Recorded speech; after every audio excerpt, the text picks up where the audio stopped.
네, 너로 하여금 나를 증거하도록 내가 너를 도우리라. 네, 참 귀한 가사인 것 같습니다.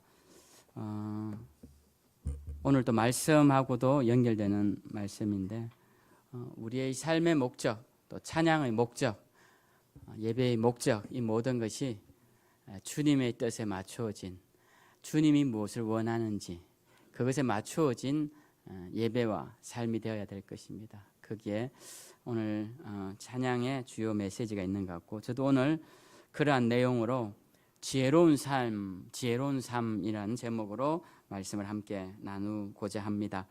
세상에 많은 사람들이 지혜로워지기를 바랍니다. 그리고 지혜로운 삶을 살기를 바라죠. 그리고 실제로 지혜로운 사람들이 많고, 또 실제로 지혜의 결과물들이 세상에는 굉장히 많습니다. 우리는 지혜가 교회 안에 있는 것 같지만, 교회 안에만 있는 것 같지만, 세상에도 많은 지혜의 산물들이 있습니다. 우리가 교회 안에서 가장 놀라운 지혜 몇 가지를 얘기하라면 첫 번째가 믿음이라고 할 수 있는데요. 세상 사람들도 이 믿음의 비밀을 발견해서 긍정의 힘이라는 놀라운 비밀을 찾아냈습니다. 교회 안에 또 비밀 중에 하나가 기도인데요. 세상 사람들도 이 기도의 비밀을 알아서 바라봄의 원칙이라는 걸 만들어냈습니다. 교회 안에 있는 비밀, 세상 사람들도 굉장히 많이 알고 있습니다. 지혜, 교회 안에만 있을까요? 세상에도 굉장히 많습니다. 여러분들이 읽고 있는 책, 그 책들이 대부분은 지혜롭게 시간을 관리하거나, 지혜롭게 타인을 대하거나, 지혜롭게 고난을 이겨나가는 법이라거나, 지혜롭게 삶을 영위해 나가는 대부분의 책들이 아마 그런 책들일 것이라 생각합니다. 그래서 여러분들은 여기 서 있는 저보다 훨씬 지혜로운 분들이고, 그런 분들에게 또다시 지혜로운 삶에 대해서 말씀을 전해야 하나라는 탐탁지 않은 마음을 가지고 설교를 준비했습니다. 그렇지만 오늘 성경이 지혜에 대해서 말씀하고 있고, 특별히 오늘 우리가 읽은 본문에 보면 지혜 없는 자같이 하지 말고 지혜 있는 자같이 하라라는, 어쩌면 약간은 우리의 수준을 낮게 보는 그런 말씀으로 지혜 있는 자가 되라고 가르치기 때문에 저는 오늘 지혜에 대한 말씀을 나누고자 합니다. 여러분, 오늘 말씀을 읽으시면서 좀 이상한 것이 없습니까? 지혜 없는 자같이 하지 말고는 뭐며, 지혜 있는 자같이 하는 것은 무엇일까요? 그냥 지혜 없는 자가 되지 말고 지혜 있는 자가 되라라고 하시면 될 것을, 지혜 없는 자같이 되지 말고 지혜 있는 자같이 되라라고 하는 것은 무엇일까요? 제가 운동을 좋아하는데, 제가 테니스를 좋아합니다. 선생님이, 코치가 저에게 학생, 선생님 테니스 선수가 되십시오 라고 저한테 절대 말하지 않습니다. 저는 선수가 되기엔 이미 틀린 사람입니다. 저한테 뭐라고 말을 하냐면 테니스 선수처럼 쳐보십시오 라고 이야기하죠. 그 말은 이미 제가 테니스 선수로서는 이미 가능성이 제로다라는 이야기죠.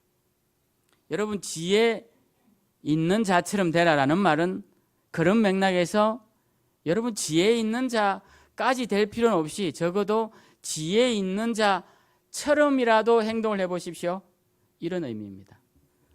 자존심 안 상하세요? 네. 그리스도인처럼 한번 살아보십시오. 나 그리스도인인데, 약간 이런 것하고 비슷한 말씀입니다. 얼마나 답답하면 이렇게 성경이 우리에게 말할까요?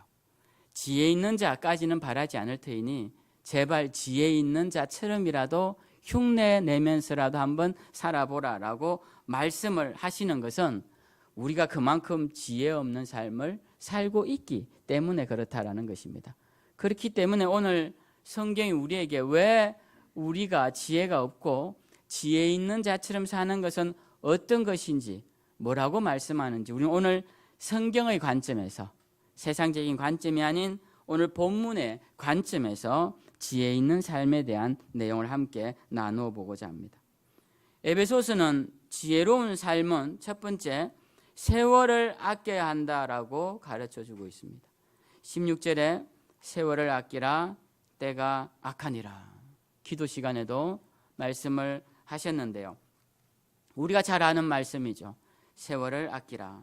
이 말씀을 들으면 사람들은 시간을 절약해라 라고 이해를 하는데, 근데 오늘 본문 자세히 보시면 16절 앞에 뒤에 보면 각주를 달아놨습니다. 1번이라고 각주를 달아놓고 밑에 보면 헬라어로 기회를 사라라는 의미라고 부연 설명을 하고 있죠. 이건 성경마다 다 기록해 놓았습니다. 이게 없는 성경은 없습니다. 왜냐하면 이 성경 원문만 가지고는 부족하기 때문에 이 부분은 반드시 읽어야 하기 때문에 설명을 해놓은 거예요. 자, 오늘 이 말씀이 세월을 아끼라라고 해도 우리가 충분히 이해가 되는데 왜 기회를 사라라고 덧붙여 설명을 해놓고 있을까요? 사실 모든 시간이 기회이기도 하죠. 그런 의미에서 세월은 시간을 의미할 수도 있습니다. 그런데 굳이 이렇게 각주를 달아놓은 이유는 이 시간이라는 세월이라는 단어가 헬라어로는 두 가지 단어가 있는데 오늘 쓰여진 단어는 일반적인 시간을 의미하는 크로노스라는 단어가 아닌 특별한 시간을 의미하는 카이로스라는 단어로 사용되어 있기 때문에 그렇습니다. 이 크로노스는 제가 인생을 50년 넘게 살았는데요. 이 50년 넘는 시간을 뭐라고요? 50년 넘는 시간이 뭐라고요? 크로노스라는 겁니다. 잘 알아들으셨네. 네. 근데 제가 50년 시간 동안 특별한 일들이 저한테 일어났죠. 은혜의 시간들이 있었습니다. 그 특별한 시간들을 카이로스라고 말하는 겁니다. 그래서 이 카이로스라는 것은 기회를 의미하기도 하면서 또 특별한 시간, 의미 있는 시간을 말하기도 하는 것입니다. 오늘 본문은 세월이라는 단어를 카이로스라는 단어로 사용해 놓았습니다. 그래서 오늘 세월을 아끼라라는 말은 좀 더 원어적인 의미로 생각해 보면 기회로 주어진 시간을 아껴라 라는 의미입니다. 여러분, 기회는 그리스 신화에 보면 기회를 이렇게 형상화해 놓았습니다. 앞머리는 굉장히 길어서 얼굴이 잘 안 보이고 뒷머리는 하나도 없고 그리고 발에는 날개가 양쪽 발에 달려 있고 그리고 손에는 저울과 칼을 들고 있는 모습으로 기회를 묘사해 놓고 있습니다. 앞머리가 무성한 이유는 얼굴을 잘 알아보기 힘들기 때문에 기회라는 것입니다. 기회가 왔을 때 이게 기회인지 아닌지 잘 모르기 때문에 앞머리를 무성하게 해놓았고 지나가는데 기회인 것 같아서 잡으려고 봤더니 뒷머리가 하나도 없어서 잡을 수가 없어. 놓친 기회는 잡을 수 없다라고 해서 뒷머리가 하나도 없습니다.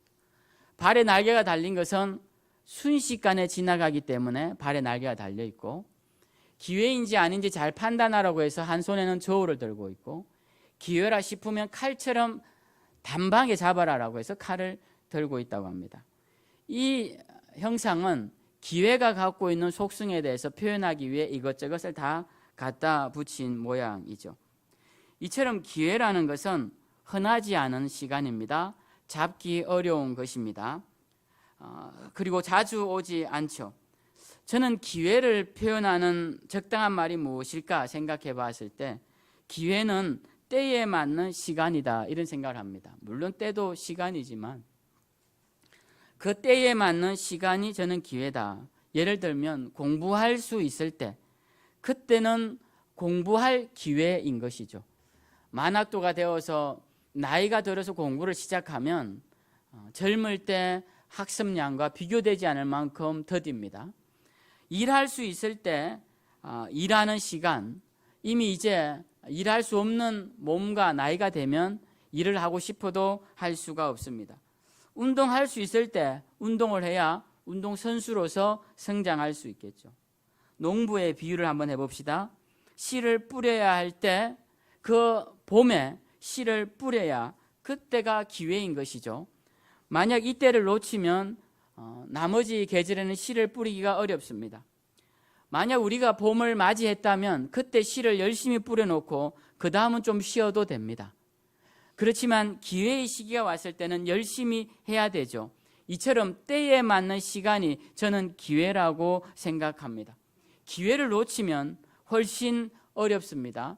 기회일 때 하루 시간이 필요한 일을 기회를 놓치면 1년을 투자해도 그 결과물을 가져오지 못할 때가 대부분입니다. 그럼 정말 우리가 내 인생이 지금 기회라고 한다면 그 다음은 기회의 시간에 무엇을 해야 하느냐라는 것입니다. 세상 사람들은 기회를 잡고자 합니다.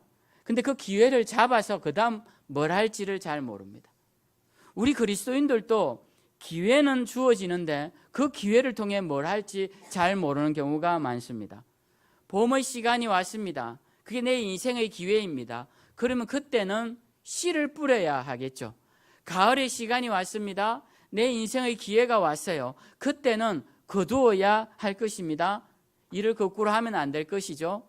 그때에 맞는 행동을 하는 것이 기회를 살리는 것입니다. 아무리 봄날 같은 날이 주어졌다 하더라도 씨 뿌리지 않은 이상 그 기회는, 그 시간은 쓸모없는 기회요, 쓸모없는 시간이 되고, 아무리 가을이 주어져도 곡식을 거두지 않는다면 그 기회는, 그 시간은 의미 없는 날이 되고 말 것입니다.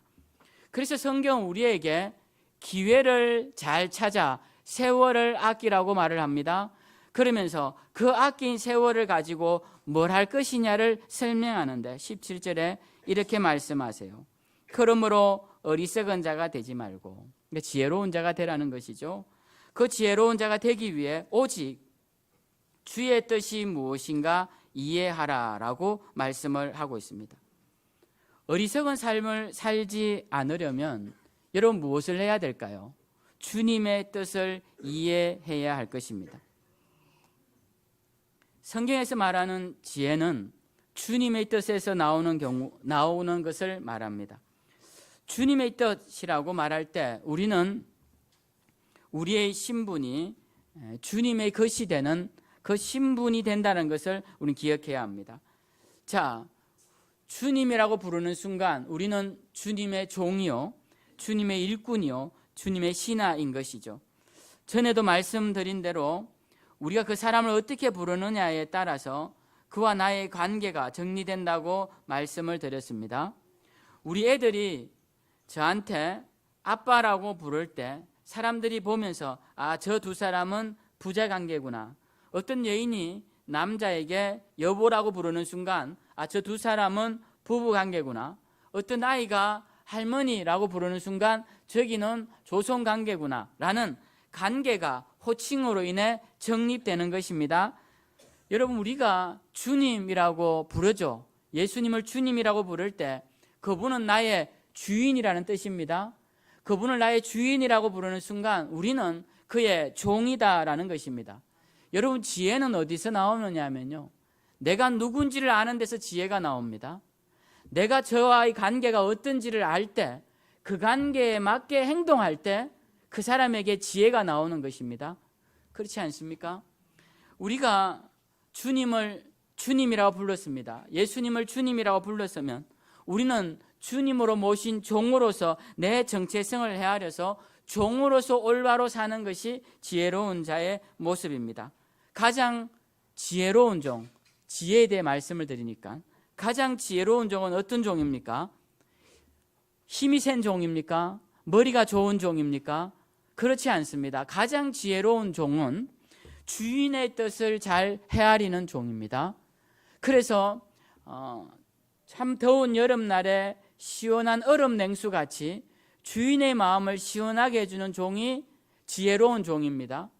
주인의 마음을 헤아려서 그 일을 하고 입안의 혀처럼 그 일을 해주는 종이 지혜로운 종입니다. 그렇죠?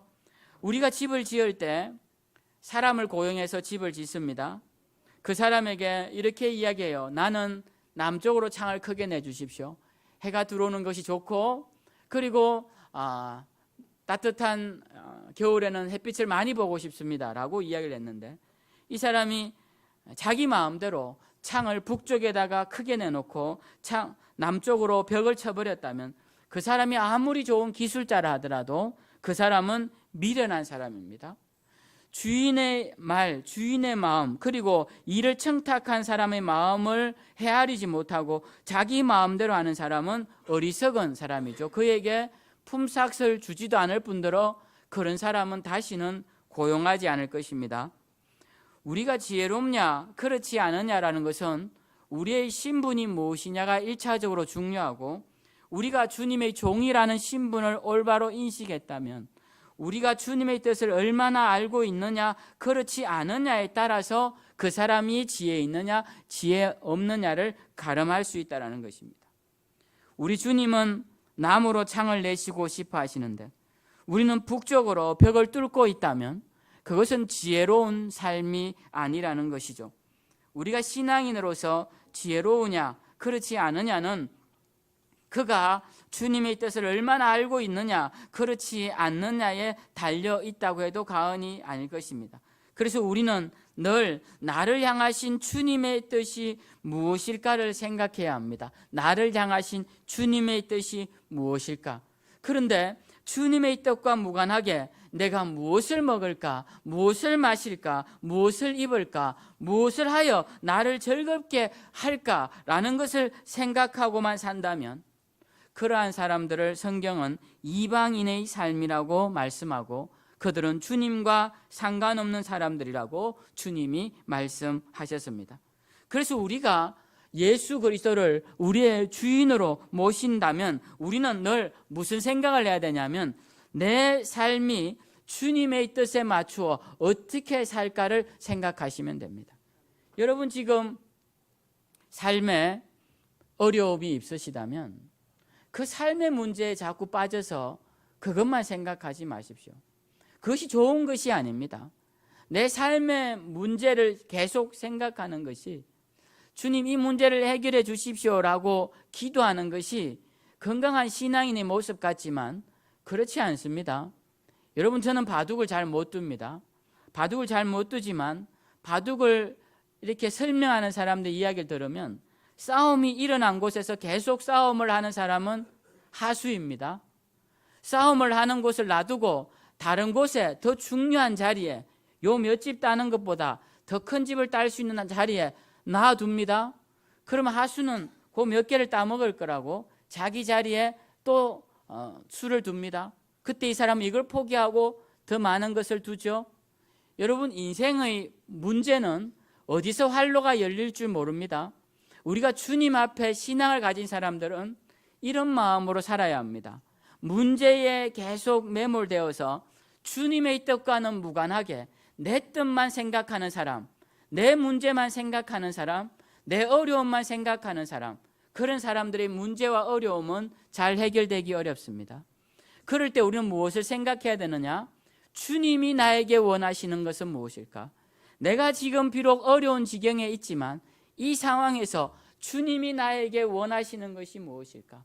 그곳에 내 바둑의 한 수를 둔다면, 그것이 점점 집을 쌓는다면 이 어려웠던 문제가 어느 순간 풀린 것을 여러분 보게 될 것입니다. 우리는 주님의 뜻을 알아야 합니다. 주님의 뜻에 궁금해야 할 것이고 나를 향하신 주님의 뜻이 무엇인가를 우리는 자주 종종 생각해야 합니다. 그래서 여러분 주님의 뜻을 먼저 아는 자가 지혜로 나아가는 첫 발걸음이다라는 사실을 잊지 말아야 합니다. 그럼 이제 주님의 뜻을 알았다면 우리는 무엇을 하면 될까요? 그것을 행하면 됩니다. 그런데 주님의 뜻을 알지만 그것을 행할 힘이 없는 사람들을 우리는 종종 보게 됩니다. 사람들도 계획을 많이 세우지만 그 계획대로 실천해내지 못하는 경우를 많이 보죠. 우리도 주님의 뜻은 알겠는데 그것을 실행해낼 힘이 없는 경우가 참 많더라는 것입니다. 그래서 성경은 실행해낼 힘을 얻기 위하여 우리에게 당부하는 게 있는데 18절 말씀입니다. 18절 우리 함께 읽어보죠. 자, 시작.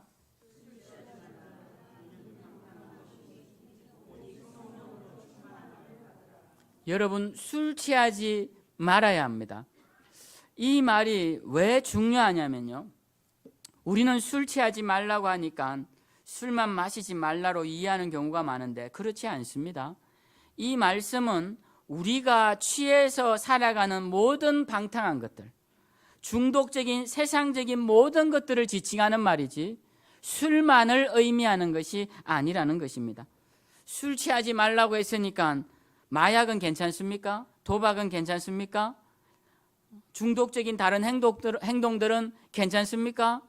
근데 어떤 라디오를 듣다 보니까 자기 아내가 분만을 하는데 게임에 중독이 돼서 그 시간에 PC방에 가서 게임을 하고 있는 아버지의 이야기가 소개된 적이 있습니다. 자, 이 정도면 범죄인 수준이죠. 이 정도면 범죄인 수준입니다. 이거는 중독적인 것에서 벗어나지 못한 행동인 것이죠. 꼭 그것만 그러냐? 그렇지 않습니다. 많은 중독적인 행동들이 있습니다. 술만 안 마시고 이런 것에 빠져서 살아가는 것이 괜찮냐라는 것입니다. 그렇지 않다라는 것이죠. 굳이 술 취하지 말라고 에베소서에서 기록해 놓은 것은 2000년 전 에베소에서는 술 취해서 방탕하고 쾌락적인 분위기가 도시의 분위기였습니다.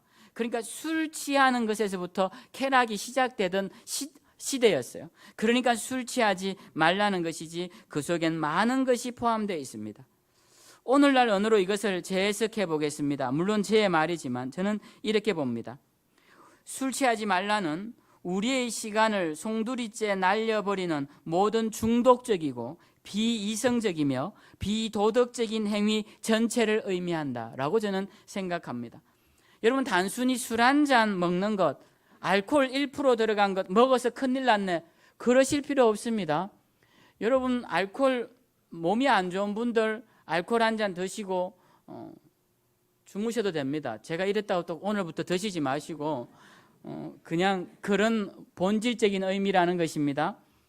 성경은 그런 율법적인 말씀 요소가 아니라는 것이죠. 정말 술 취하지 말라라는 말씀은 술만 마시지 말라는 말씀이 아니라 그 뒤에 더 방점이 있습니다. 오직 성령으로 충만함을 받으라는 것입니다. 사실 오늘 성경이 우리에게 원하는 것은 술 취하지 않는 것이 아니라 성령의 충만함을 더 원합니다. 물론 술 취한 사람이 성령의 충만함을 입을 수가 없겠지만 더 중요한 것은 성령의 충만함에 초점이 맞추어져 있다는 것입니다. 성령의 충만함을 왜 입으라고 할까요? 그것은 주님의 일을 하기 위해서는 성령의 충만을 덧입어야 한다는 것입니다. 여러분, 오늘 이렇게 신앙생활 열심히 하겠다 다짐하시고 오늘 밤에 가서 친구들하고 술 한잔 밤새도록 마셔보십시오. 그 다음날 다시 내가 주님의 일을 해야겠다는 생각이 드는지 안 드는지 한번 생각해 보십시오. 절대 안 듭니다. 그 숙취 때문에 그 다음날 하루 온종일 날아가고 그 다음날은 또 후회감으로 또 날아가고, 우리가 추구해야 할 것은 술 취하지 않는 것이 아니라 성령의 충만함입니다. 성령의 충만함은 왜 하느냐? 그것은 주님의 일을 하기 위하여서 주어지는 것이다 라는 것입니다. 능력이 주어지면 오늘날 사람들이 자기를 위해 사용하는 경향이 많습니다. 기도를 열심히 해서 기도의 능력을 받았더니 하나님께서 지혜 주셨더니 그 능력을 자기 자신을 위해 사용하는 사람들이 있습니다. 하나님께서 은사를 주셨더니 그 은사를 이용해 자기 이름만 높이는 사람들이 있습니다.